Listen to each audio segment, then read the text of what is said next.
Mengingat orang yang meninggal itu sebetulnya secara tradisi ada dua macam kesempatan. Dalam 1 tahun, kesempatan yang pertama adalah cengbeng, yaitu di bulan April.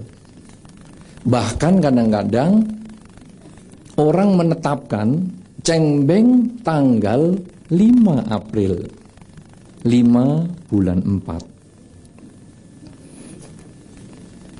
Sulit untuk diketahui sebabnya, kenapa cengbeng yang tradisi Tiongkok ini kok bisa ditempatkan dengan bulan nasional.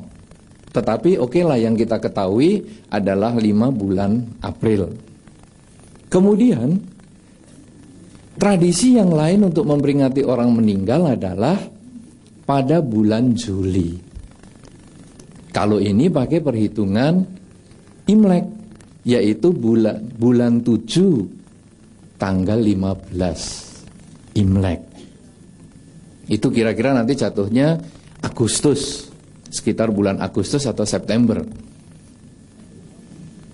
Apa bedanya antara dua tradisi cengbeng yang pada bulan April seperti sekarang dengan yang sering disebut Ulambana atau Patikdana pada bulan Agustus?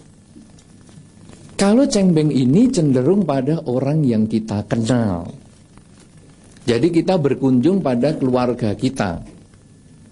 Sedangkan kalau yang bulan Agustus, Patikdana ini adalah biasanya untuk mereka yang tidak kita kenal, atau yang sudah ditinggal oleh keluarganya, tidak mau mengunjungi lagi makam. Jadi dua kesempatan ini sebetulnya tujuannya berbeda. Oleh karena itu kalau pada kesempatan saat ini masih di bulan April, kemudian kita mengambil topik cengbeng dalam rangka peringatan Bante Sudamo, sebetulnya ini cocok sekali. Sayang sekali kita mengadakannya di sini. Kalau kita mengadakan di makamnya Bante Sudamo, pasti tidak sebanyak ini yang hadir.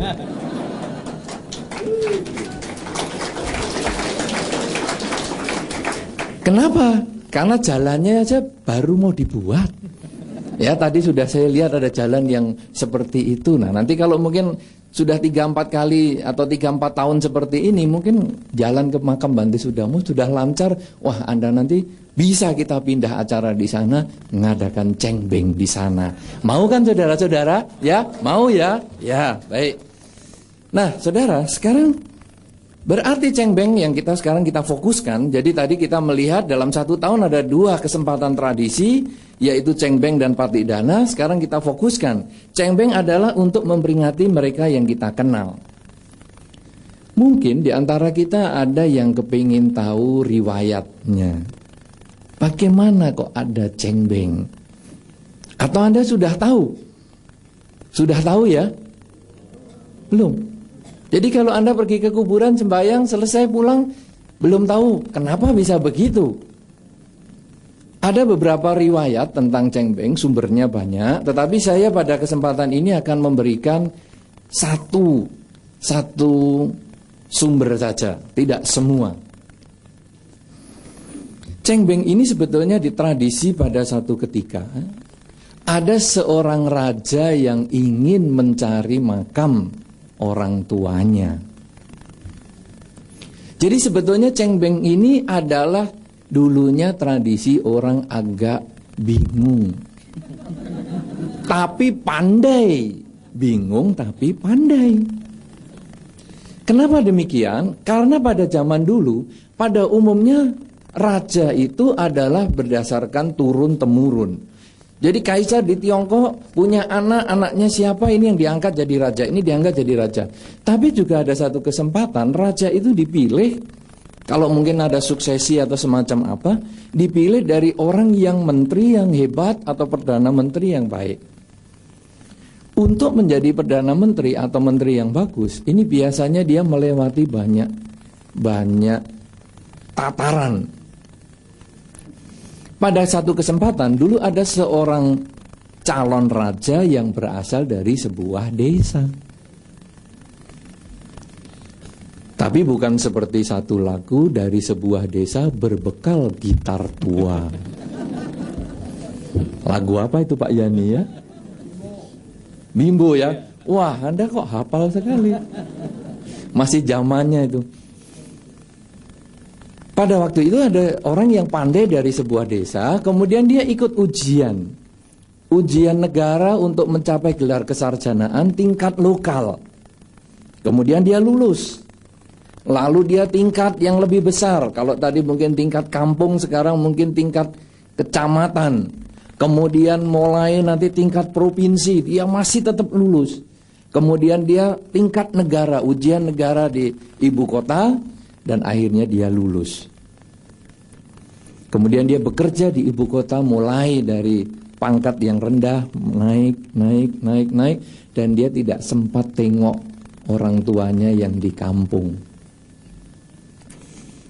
Karena kesibukannya yang sedemikian luar biasa, dan pada saat itu komunikasi tidak selancar hari ini, sehingga dia tidak sempat telepon, tidak sempat email, karena memang belum ada.